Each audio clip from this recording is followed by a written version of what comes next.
Good morning, everyone. Good morning. I'm Don West Jr., and I'm your worship associate for today. Our fellowship is served by the Reverend Lee Marie Sanchez. She's not available to be with us today, but she's usually with us one weekend a month, and she's also with us at least one other weekend a month for worship. In Unitarian Universalism, we accept you for who and what you are. We are a welcoming congregation with membership open to all. We're located in Laguna Beach, and we're meeting via Zoom today because of the COVID-19 crisis. And I'd like to welcome you all. Here at the UUFLB, we subscribe to no single religious creed, but have gathered a set of principles that guide us as we build a religious community together. The 7 principles that Unitarian Universalist congregations affirm and promote are on our website at www.uulagunabeach.org. So as we're all experiencing this new reality and moving forward into the fall 2020 school year and the election cycle, it's my pleasure to be not only your worship associate today, but I'm also going to be delivering the service as we move forward. So if you have a chalice at home, I invite you to light it now. Give me a second while I catch up in my notes. I'm going to light the chalice for us this morning.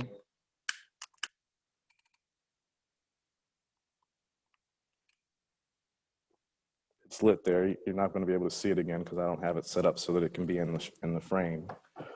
But the flaming chalice is the symbol of Unitarian Universalism. Everywhere UUs gather for worship, a flaming chalice is lit. Our community knows no boundaries. And because of that, we work to become a beloved community together. Our centering thought is going to be coming up on the screen. And our centering thought is from George Bernard Shaw. Progress is impossible without change, and those who cannot change their minds cannot change anything. And now, as I always enjoy to do, we're going to have our opening hymn, hymn number 16, "'Tis a Gift to Be Special," performed by our musical director, the lovely Carole.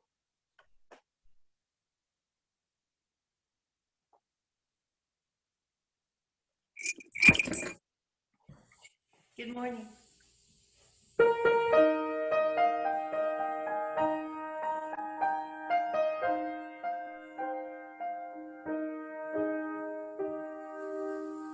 Tis a gift to be simple, tis a gift to be free, tis a gift to calm down where we ought to be, and when we find ourselves in a place just right, 'twill be in the valley of love and delight.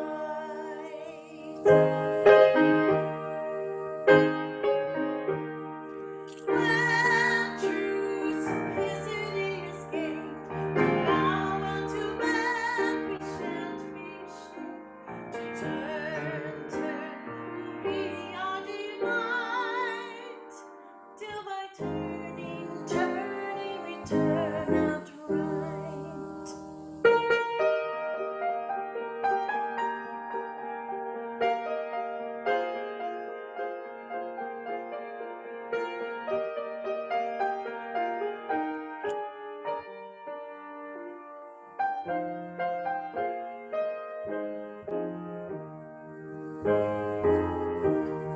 Where true simplicity is gained, to bow unto man we shan't be ashamed. To turn will be our delight, till by turning we turn out right. Till by turning we turn out right.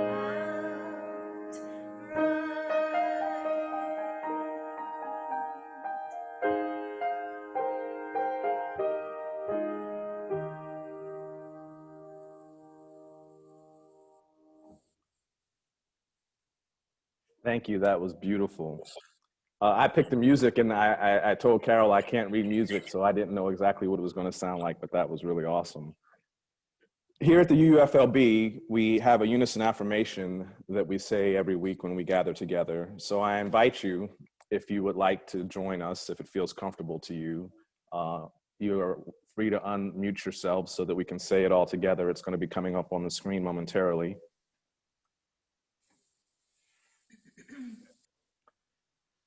May we be reminded here of our highest aspirations and inspired to bring our gifts of love and service to the altar of humanity.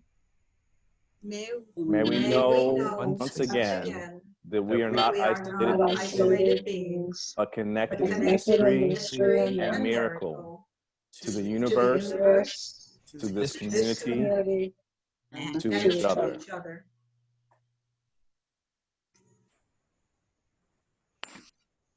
Our opening words are going to come up on the screen, and I'm going to read them, so we're going to have everyone else be muted. And our opening words are coming from Isaiah 58, to lose the fetters of injustice. If we were in the congregation, it's number 588 in our gray hymnals. Is not this fast that I choose to loose the bonds of injustice, to undo the thongs of the yoke, to let the oppressed go free, and to break every yoke? Is it not to share your bread with the hungry and bring the homeless poor into your house? When you see them naked, to cover them and not to hide yourself from your own kin? Then shall your light break forth like the dawn, and your healing shall spring up quickly. If you remove the yoke from among you, the pointing of the finger, the speaking of evil, if you offer your food to the hungry and satisfy the needs of the afflicted, you shall be like a watered garden, like a spring whose waters never fail.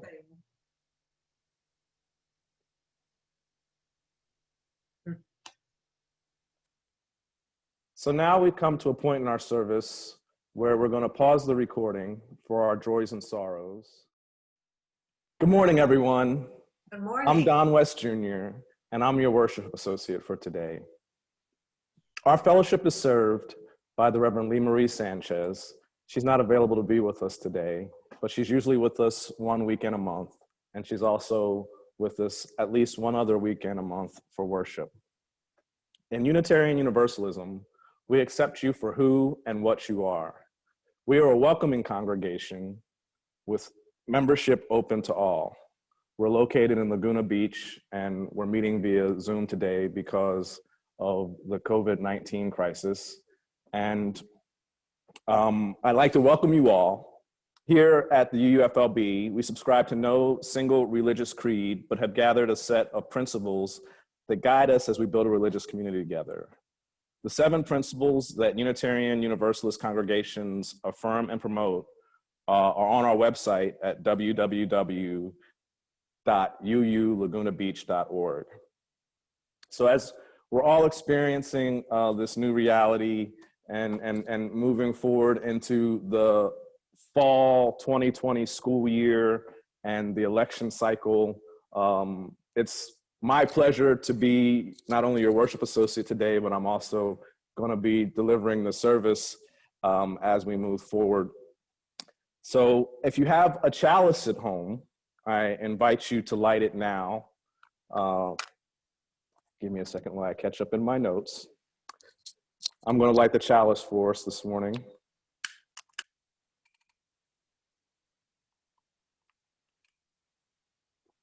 It's lit there. You're not going to be able to see it again because I don't have it set up so that it can be in the frame. But the flaming chalice is the symbol of Unitarian Universalism. Everywhere UUs gather for worship, a flaming chalice is lit.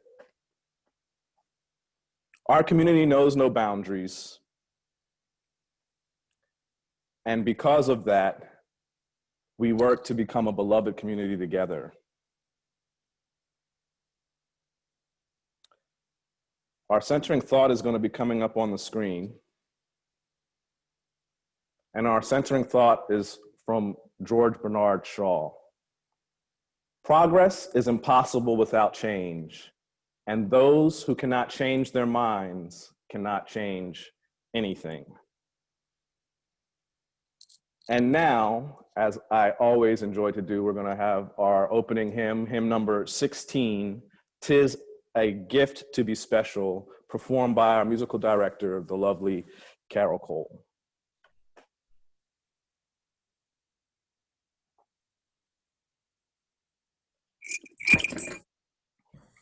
Good morning.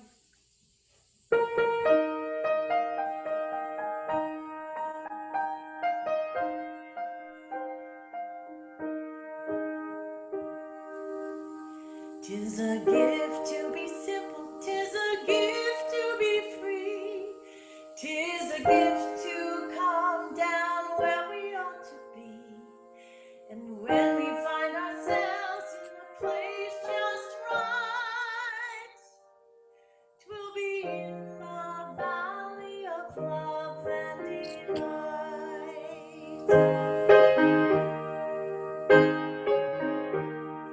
When true simplicity is gained, to bow unto man we shan't be ashamed. To turn will be our delight, till by turning we turn out right.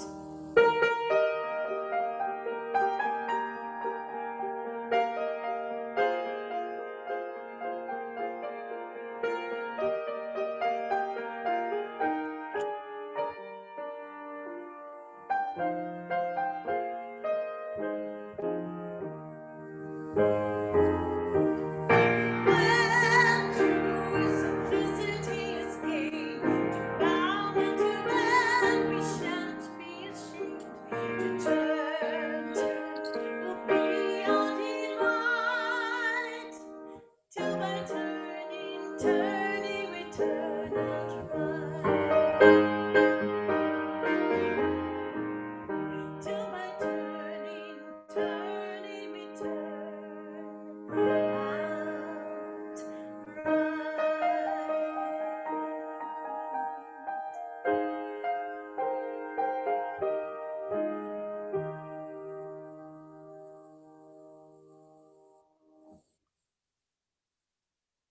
Thank you, that was beautiful. I picked the music and I told Carole I can't read music, so I didn't know exactly what it was going to sound like, but that was really awesome. Here at the UUFLB, we have a unison affirmation that we say every week when we gather together. So I invite you, if you would like to join us, if it feels comfortable to you, you are free to unmute yourselves so that we can say it all together. It's going to be coming up on the screen momentarily.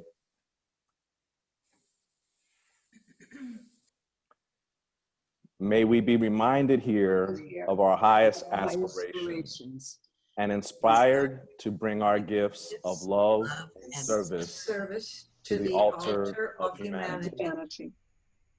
May we know once again that we are not isolated beings, but connected mystery and miracle to the universe, to this community, and to each other.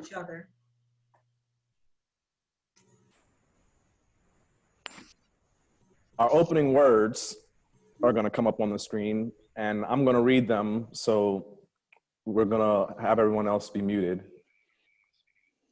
And our opening words are coming from Isaiah 58, "To lose the fetters of injustice." If we were in the congregation, it's number 588 in our gray hymnals. "Is not this fast that I choose, to loose the bonds of injustice, to undo the thongs of the yoke, to let the oppressed go free, and to break every yoke? Is it not to share your bread with the hungry and bring the homeless poor into your house? When you see them naked, to cover them and not to hide yourself from your own kin, then shall your light break forth like the dawn, and your healing shall spring up quickly. If you remove the yoke from among you, the pointing of the finger, the speaking of evil, if you offer your food to the hungry and satisfy the needs of the afflicted, you shall be like a watered garden, like a spring whose waters never fail.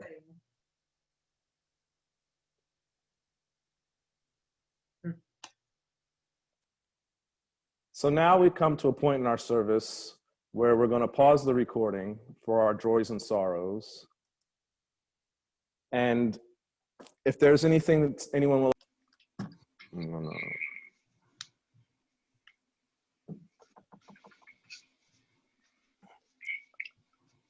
Now is the time where we would typically have Paul bring the basket around and we would have our offertory. And it was one of my favorite times of the service because I was required to pay attention and grab my binder and come up and sing in the choir. But our congregation is served and is sustained by the generous donations of all of us. And so what we have on the screen now is 3 different ways which you can give. On the left are the online opportunities, and on the right is the good old-fashioned U.S. Postal Service, which we are hoping will continue to deliver on time, rain, sleet, snow, or election day.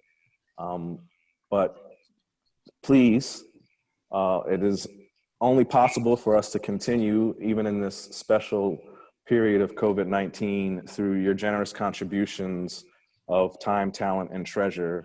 So if you are able, please use those links. The links are also available to you, excuse me, also available to you in the email that notifies the service, and they're also on some of the announcements on our Facebook page as well.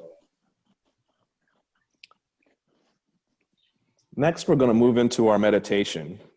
And following the meditation, we're going to have our second hymn of the day, number 144, Now is the Time Approaching, played for us by Carole. As we prepare for meditation, I invite you to find a comfortable posture. Perhaps you might want to place your feet flat on the floor. Sit upright. You might want to imagine that there's a string pulling at the top of your head, gently tugging at your spine, getting you a full extension, and just begin to take in a deep breath and hold it for a second and exhale that breath. And I invite you, as you continue to breathe deeply, to focus on an affirmation for the day. It might be something about 2020 as we wrap up the year, a mid-year goal for yourself, for your community. But take a deep breath and focus on whatever it is that is your focus point for this morning. And let's just breathe together for a few moments and be here in this place.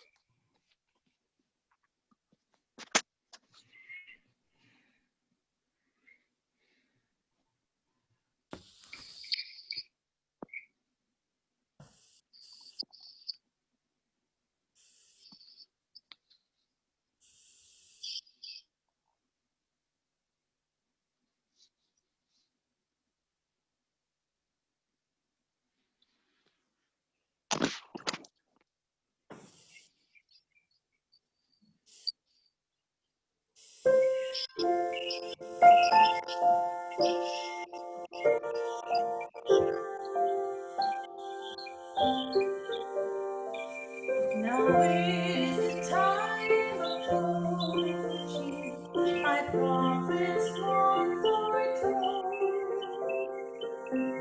All shall dwell together, secure the night of war. Let warm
Thank you, Carole. That was amazing. Okay, so now it's the part where I'm supposed to entertain you, inform you, challenge you, and send you on your way. And we're gonna do that in at least 2 hours or less. So everybody settle in, relax, and let's get this party going. Okay, so let's see. I'm gonna see if I can share my screen.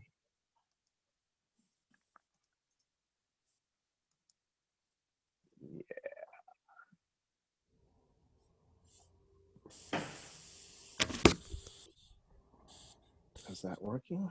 Awesome. So the title of my talk today is 2020, A Pandemic Calls for Social Justice and Why I Am a UU.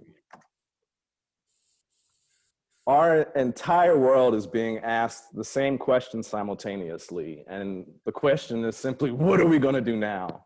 I find it quite interesting that in my assessment, since the world closed down on March 18th, the entire world for me has been shown to be connected. And the question in that connection is, what are we going to do now?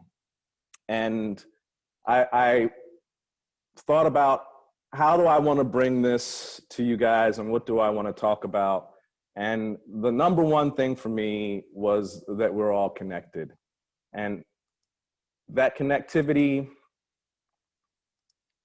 sorry, I'm doubling up here. In that connectivity, we've been challenged. There we go. We've been challenged, and part of that challenge has led us to have our Wednesday night social justice series. And I just wanted to pay respects to the professors and teachers that prepared me to take on that particular challenge. So when I was at Florida State, there at the top there is Dr. Billy R. Close, and he was my professor in the African American Studies department. I got a minor in African American Studies, and Dr. Kendrick Scott at the bottom was his TA at the time when I took a class called Critical Race Theory. And that's what prepared me and inspired me to develop our UUFLB social justice series. And as you can see, our syllabus is on our website, and we put up a do-it-yourself syllabus. We started the series on June 10th as part of our processing and reaction to the events that happened with George Floyd. And I also just wanted to give a special tribute to the people that were instrumental outside of Florida State in teaching and preparing me. Our second film in the series was called A Great and Mighty Walk. And up in the top right is Dr. John Hendrick Clark, a historian who spent most of his time in New York City. So I invite you to go to the syllabus and check out A Great and Mighty Walk if you weren't with us. And those that were entertained and edified by his brilliance and his expansion of what we consider our common understanding of history. And one of the historians that he points out in that special is Sheikh Anta Diop. And he's an African-born historian and focused on researching the history of the world pre-1619, when the first 20 indentured servants or slaves arrived in Jamestown. And he challenged the current dialogue of the time of what history is, and that there is a history in Africa of civilization and civility and scientific discovery and advancement. And he brought that into the common discourse of history. So I just wanted to point those out to you guys. So the theme of the talk is about 2020 and what 2020 has meant to me, and ultimately how that has made me reflect and think about why I am a Unitarian Universalist. So as I started out with the theme, we're all connected and we're all in this thing together. So one of the things that I find quite intriguing is that the US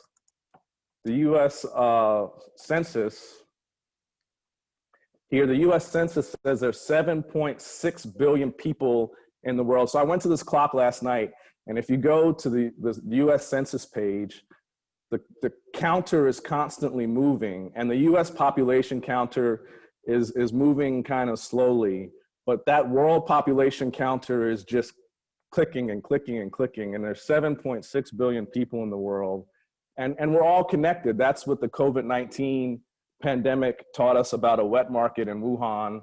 I don't know if you knew anything about Wuhan, China, and that it's a big center of commerce in China, and that it's an international place that could ultimately lead to the entire world being shut down for what turns out to be much of 2020. But in that, it shows us that we're all connected. And that really stood out to me and was a special thing. And then in reflecting on how we're all connected, I thought about that each and every one of us, all 7.6 billion of us, are involved in the hero's journey. And it doesn't matter where you started and who you are, if you've engaged in what we call life, ultimately, life puts us into the position where we have to take on the attributes of the hero's journey. The hero is each of us, and we are engaged in an adventure. The adventure is life, and at some point, if you're lucky enough to move forward in life, at some point, life is going to give you a challenge, and it's going to be, you're going to have a crisis, which is what part of the hero's journey is. The third stage of the hero's journey is that you're going to face a crisis, and ultimately you're going to go through that crisis. Odysseus goes through the crisis. So many different characters in literature go through the crisis, and we all in our lives go through crises, and we have to overcome them. And at the other side of that crisis, we come out of the crisis as a changed person. And I feel that that is partially what's going on for all of us right now in this COVID-19 period, in that we're all on the hero's journey. We're all being faced with our greatest challenges, our greatest fears, and we're all going to come out of it changed at the end. And so I thought about it, and at the beginning, we were blessed with the voice of Bob Marley, and Bob Marley's music is very special to me. And I happen to have a little bit of a personal history with the Marley family. Bob Marley, I don't know if you know this, but he bought a home in Miami, Florida, in an area called Coral Gables. And that's also where the University of Miami is located. So by happenstance, I happened to meet Bob Marley and his half-brother, and I met his mother. And his mother told me his whole life story one day in her bedroom, sitting next to a window. It was a very picturesque scene. And she told me the story of little Bob at 6 years old, sitting on this rock on top of the Blue Mountains in Jamaica. And she said he used to sit out there and sing and write. And then she told me later in the story, him as like a 21-year-old Bob Marley sitting on that same rock. And so I pictured him as that little boy that you see there in the bottom left-hand corner with the big dream, sitting on a rock at 6 years old, the top of the Blue Mountains in Jamaica, dreaming of changing the world, of seeing the world, of singing to the world. And then he went on to live that dream. And it's such an inspirational story for me. And that's his mother there on the left. And the picture there is me in the dining room of the Marley house. I was doing a photo shoot. And Bob Marley had an amazing hero's journey. And he chased his dream, and he's touched the world, and he continues to touch the world. And he has this huge legacy of his music. He has this huge legacy of his children. And to be a part of it. And then I thought about myself, and I said, well, I was a little 6-year-old boy, and I had a dream when I was 6 years old. And I used to lay in the grass in my grandfather's yard in Elkins Park, Pennsylvania, 444 Osceola Avenue. And I used to lay in the grass and look up at the clouds. I love clouds. And I would lay in the grass and I would look at the clouds and I would dream about this company. And it was called the West Company because I'm Don West. And I was going to have this big global, it was international. I didn't even know what international really meant, but I was going to have this big, huge company. It was going to be the West Company. And I had that dream, and it was very cool. I want to share with you this Past week, I was on the phone with somebody that I am helping with a project, and he said, the name of your company is Don West Jr. Global Holdings. And I was preparing for this talk, and I'm like, wow, that's my dream when I was a 6-year-old child, was to be able to have this big global company. And my company is not big and global, so if the IRS is listening, that's just, you know, something to entertain the crowds. But I wanted to have that, and I am chasing my dream in the same way that Bob Marley chased his dream. And I'm almost mastering how to make all of these slides move with me. So the point of all this is, our time is now. And 2020 is all about, for me personally, 2020 is about our time is now. And why is it so important that our time is now for me in 2020? Because this is part of the timeline of what's happened for us in 2020. And for me, on January 26th, I was in our fellowship. I think I sang in the choir that day. It's the beginning of the year. I was killing my New Year's resolutions. I was having an amazing 2020, and I had big plans for this amazing year. And I walked up Cypress, and I walked into the apartment, and on the news, they were talking about the helicopter crash of Kobe Bryant. And it was very challenging for me. And I'm not a Kobe Bryant fan. Until this moment, I didn't know that I liked Kobe Bryant all that much, but I started to cry. And today is Kobe Bryant's birthday. Today would have been Kobe Bryant's 42nd birthday. And so when I talk about our time is now and tomorrow is not promised, it wasn't just Kobe Bryant in that helicopter. It was his daughter, Gianna Bryant. Worlds were changed and universes were altered for John Antebelli, Alyssa Antebelli, Carrie Antebelli, Christina Mauser, Sarah Chester, Peyton Chester, and the pilot, Ira Zabayan. All of these people lost their lives that day. But for me, because of what Kobe had done with his journey and the way that he went after it, the guy won an Oscar right after tearing his Achilles and being one of the greatest basketball players of all time as a creator. And he had all of this energy and all of these plans. And it's important for me because I'm living in Laguna Beach. Kobe Bryant's in Newport Beach. I want to meet Kobe Bryant. I can meet Kobe Bryant. I can just walk into a Mamba game anytime I want and say, hey, Kobe, because it's just that easy. And I had a plan to do just that. But our time is now, and tomorrow is not promised. And my plan to meet Kobe Bryant is now nothing but an impossible plan.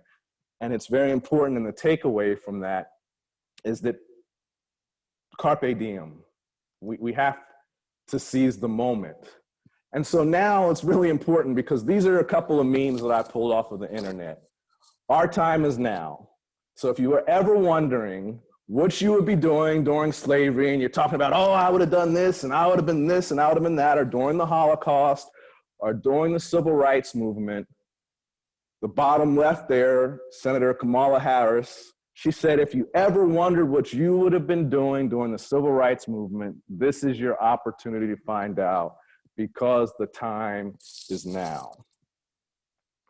There's 71 days until the election, so that's a very important thing that's going on with 2021. It's one of our most basic and fundamental civil rights, civil responsibilities, and so many people have struggled for all of us to have access to the vote. And I don't know if people have an appreciation for the suffrage movement and for the civil rights movement and for the continuing challenges that people are having just to exercise this simple participation in the republic and the experiment that is the United States of America. So that brings me to, with all of those things that have happened, why am I a UU? And if you heard me speak to the fellowship the last time, I shared with you that I happened into the UU by accident. I followed our treasurer, Tom, kind of creepy-like down the street, and he had a cup of coffee, and I said, I would like to take my coffee in there too. and I followed Tom in. And when I followed Tom in, if you remember, when we're in the fellowship, they say on the back of the thing in the back of the room, there's on the order of service are 7 principles, and I'm a gregarious reader, so I flip it over and I read the 7 principles. And I read the first principle, the inherent dignity and worth of every person. And it just hit me like a lightning bolt, and it was a full stop for me. I was 100% in. And then I read the other 6 because I'm also trained as a lawyer and got to read the fine print. I make sure there's nothing else in there I didn't disagree with. But on that very first day, this is the very, very critical part for me and how I became so intrigued and interested in becoming a UU, is that at that moment, after I had just digested the 7 principles, a wheelchair rolled up to me, and in that wheelchair was, I think, the 94-year-old Jean Ron. And Jean Ron had so much energy and vitality, and the smile that just beamed through her eyes as well as out of her mouth. And she invited me into her world. She lived at top of the world, so it was an amazing experience. And in that experience, I got to know my friend Pat Winger, who you guys can't see, but me and Pat Winger are in our COVID-19 bubble, and she's sitting here on the couch with me. And I met Helen, and I met so many other people, and I started to develop a sense of community. And I had the privilege of saying a few words at Jean's memorial service up at her house at Top of the World. And the thing that was so important about Jean and I's relationship is people talk about tolerance and things like that all the time. But from the moment that Jean rolled up next to me, there was no tolerance. It was just pure acceptance and interest in who I was, interest in sharing who she was, and having a dialogue about how we could find some commonalities. And Jean was all about changing the world. She was like, how can we take this energy that I feel and how can we change the world? And that was so important for me, and it helped to develop a strong sense of community for me. And on Thursday mornings, I would go up and share that experience with Jean and with Pat and with the rest of the crew. And I would continue to come on Sundays, and the community began to build, and it was an invaluable experience for me in my journey. So I love that Oakley always challenges people. I always give them credit because it's so cool. Oakley always challenges people. So what's the call to action? And first of all, we're all connected. You know, we are all on a hero's journey. And there's been so many attention-grabbing events to let us know that we're all connected and that we all are overcoming and that we're going to come out of this change. And it's very important that we know that our time is now. And every single one of us has a stage. Every single one of us has a platform. Some of us has a platform of 5 people because we're a neighbor and a parent. Some of us has a platform of 300 people because we're a blogger. Some of us might have a platform of 3,000 people. But whatever your platform is and whatever your stage is, the time is now, and the call to action is to do something. Use your stage to make some good trouble. That is what we are here to do. That's my challenge to you today.